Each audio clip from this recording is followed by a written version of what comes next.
تو ان گستاخوں کے سفیر کو پاکستان سے دفع کیا جائے، لیکن پاکستانی حکومت نے بجائے سفیر نکالنے کے تحریک لبیک یا رسول اللہ کے لوگوں پر گولیاں برسائیں، 27 لوگوں کو ایک شہید کیا، 12 لوگوں کو ایک شہید کیا، 4 لوگوں کو ابھی یہاں سادوں کی پہنچنے تک، مریدکے سے سادوں کی تک 4 لوگوں کو شہید کیا، سینکڑوں لوگوں کو زخمی اور زخمی کیا اور درجنوں لوگوں کا اپاہج اور معذور کیا۔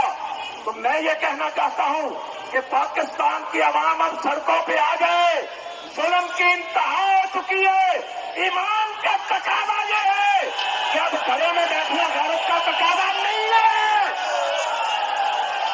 سب لوگ اٹھو، اس کارواں کے ساتھ شامل ہو جاؤ۔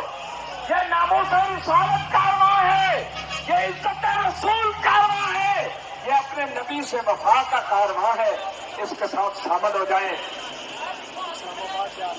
ہم انشاءاللہ العزیز اسلام آباد جائیں گے، یہ قافلہ رکے گا نہیں، نہ تمہارے چیلنج سے، نہ تمہاری گولیوں کی بوچھار سے، نہ تمہارے ظلم و تشدد سے کوئی چیز بھی اس قافلے کا راستہ روک نہیں سکتی۔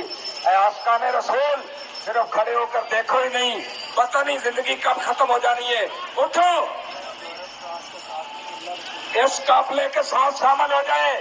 ہمیں نہ یوں اللہ کی ضرورت ہے، نہ فرانس کی ضرورت ہے، نہ امریکہ اور برطانیہ کی ضرورت ہے، ہمیں ضرورت ہے تو رسول اللہ کی ضرورت ہے۔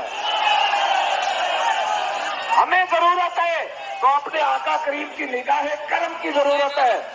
ہم کچھ بھی برداشت کر سکتے ہیں، لیکن ختم نبوت اور ناموس رسالت پر حملہ ہو تو ہم کبھی برداشت کر سکتے نہیں۔ اس لیے میں ان حکمرانوں سے بھی کہوں گا کہ ہوش کے ناخن لیں، آپ نے ابھی اور کتنی گولیاں برسانی ہے، کتنے لوگوں کو شہید کرنا ہے۔ ہم تو اسی نبی کے نام کے لیے جا رہے ہیں، اس نبی کی عزت کے لیے جا رہے ہیں جن کا کلمہ تم بھی پڑھتے ہو، پھر میں کیوں نہ کہوں اور تم پر میرے آقا کی عنایت نہ سہی۔ اور منکرو کلمہ پڑھانے کا بھی احسان گیا۔